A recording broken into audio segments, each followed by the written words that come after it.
Kasus pertama tentang pembelajaran menggunakan buku teks. Ilustrasi pertama, buku teks atau buku pegangan berfungsi sebagai salah satu sumber daya rujukan untuk dikaji sebagai landasan desain pembelajaran dengan tujuan yang spesifik dan hasil pembelajaran. Ilustrasi kedua, buku teks atau buku pegangan adalah silabus atau penuntun seluruh kegiatan pembelajaran. Tidak ada tujuan eksplisit di luar buku teks yang digunakan.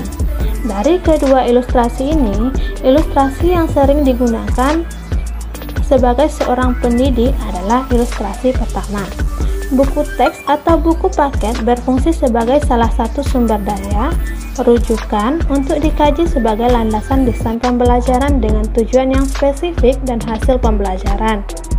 Buku teks digunakan guru untuk menjawab atas kebutuhan peserta didik sebagai pengetahuan awal bagi mereka. Buku ini hanya sebagai salah satu sumber belajar, sedangkan untuk penentu kegiatan pembelajaran adalah guru yang mempertimbangkan keadaan atau karakteristik peserta didik di kelasnya. Tujuan yang spesifik inilah yang kemudian menjadi patokan atau pedoman guru dalam merencanakan proses pembelajaran. Dari kedua ilustrasi ini, ilustrasi yang paling tepat digunakan dalam proses pembelajaran adalah ilustrasi yang pertama. Karena dalam proses pembelajaran, buku merupakan salah satu sumber daya rujukan untuk dikaji sebagai landasan desain pembelajaran dengan tujuan yang spesifik dan hasil pembelajaran akan tetap terarah dalam proses pembelajaran.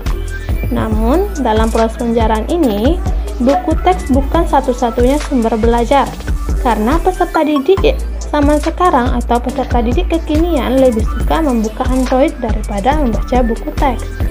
Sehingga, sebagai seorang guru, kita harus memfasilitasi peserta didik untuk dapat menemukan pengetahuan sendiri dari sumber lain yang lebih up to date. Baiklah, selanjutnya itu kasus kedua, di mana dalam hal pembelajaran menggunakan buku teks terdapat dua ilustrasi.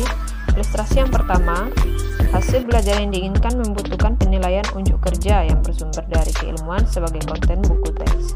Sedangkan ilustrasi kedua, penilaian terdiri dari tes pengetahuan, sikap, dan keterampilan yang ada pada buku pegangan dan mungkin terpisah atau lembar kerja peserta didik, namun masih terkait erat dengan konten buku teks. Dari kasus ini, ilustrasi mana yang sering digunakan, satu atau dua, dan mengapa kelompok kami memilih ilustrasi tersebut? Jelaskan.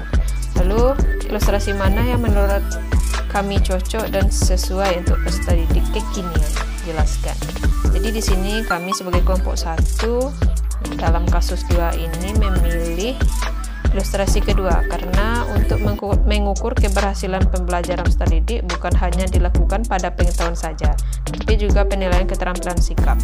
Penilaian pengetahuan sudah pasti harus dilakukan agar pendidik dapat mengetahui apakah peserta didik sudah memahami materi pembelajaran yang telah diajarkan kepada mereka. Selain itu, penilaian keterampilan juga tidak kalah pentingnya dengan penilaian pengetahuan bagi peserta didik. Lalu untuk pertanyaan kedua, ilustrasi mana yang menurut kami cocok dan sesuai untuk peserta didik kekinian? Itu kami mengambil ilustrasi yang kedua, karena dalam hal ini sesuai dengan isi standar penilaian yang termuat dalam rumusan Permendikbud nomor 23 tahun 2016 yang menyatakan bahwa aspek yang menjadi objek penilaian pada jenjang pendidikan dasar dan menengah meliputi aspek sikap, pengetahuan, dan keterampilan.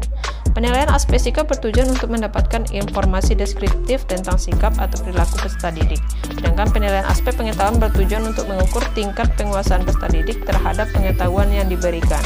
Selanjutnya, penilaian aspek keterampilan bertujuan untuk mengukur kemampuan peserta didik dalam mengimplementasikan pengetahuan yang diperolehnya dalam memecahkan satu permasalahan. Keadaan ketiga, tentang pembelajaran menggunakan buku teks. Terdapat dua ilustrasi.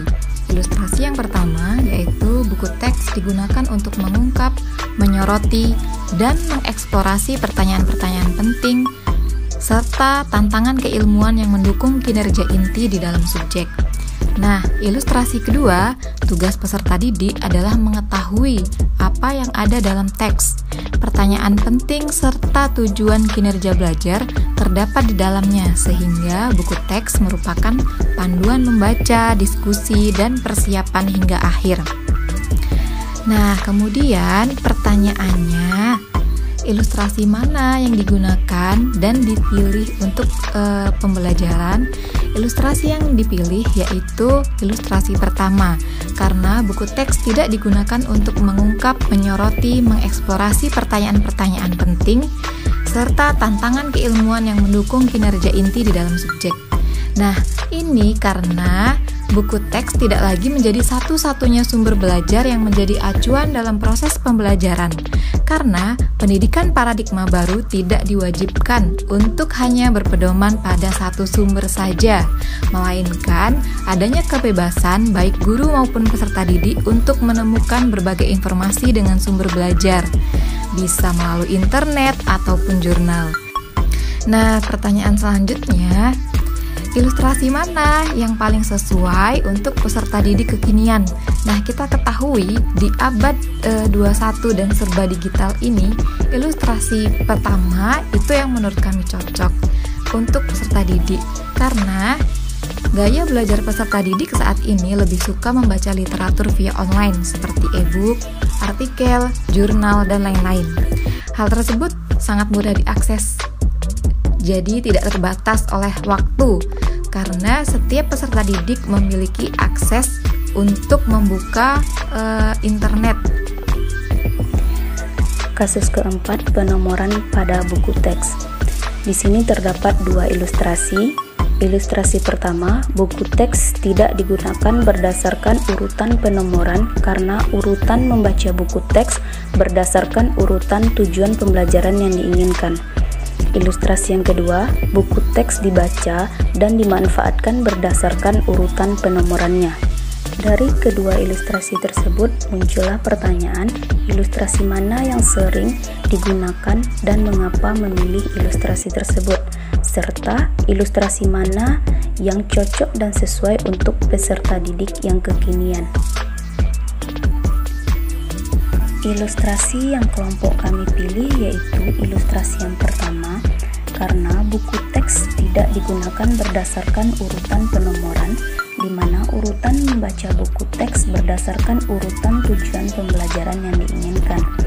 Hal ini dikarenakan dalam penggunaan buku teks sebagai media pembelajaran, guru akan lebih fokus pada materi yang akan disampaikan pada saat proses pembelajaran.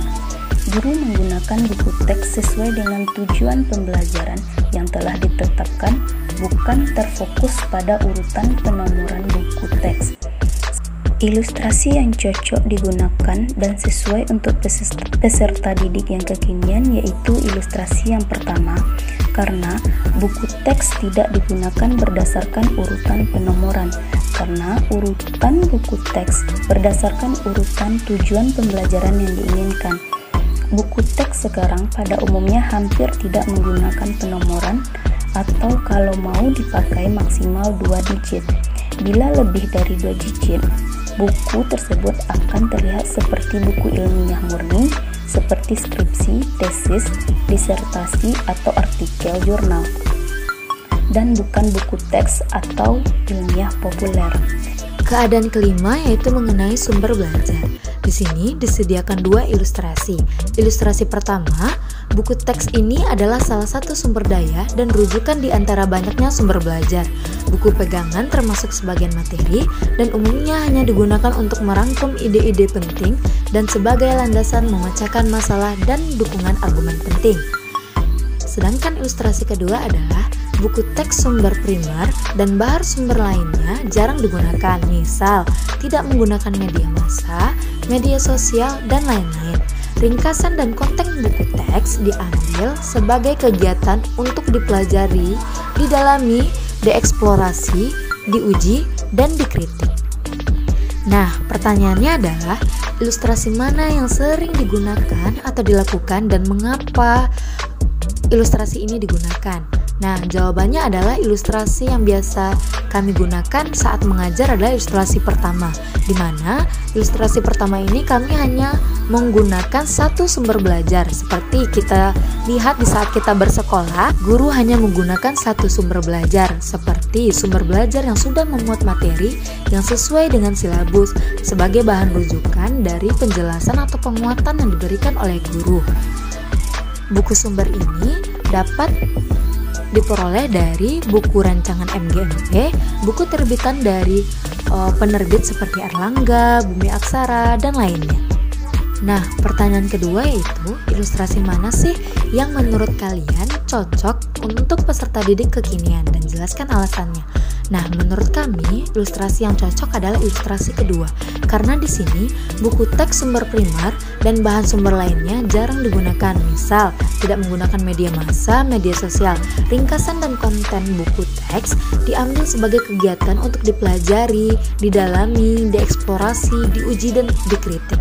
Kenapa alasannya itu cocok dengan peserta didik kekinian? Karena pada pembelajaran paradigma baru sekarang, peserta didik memiliki sifat yang lebih kritis terhadap suatu hal yang mereka pelajari, terutama yang baru mereka pelajari.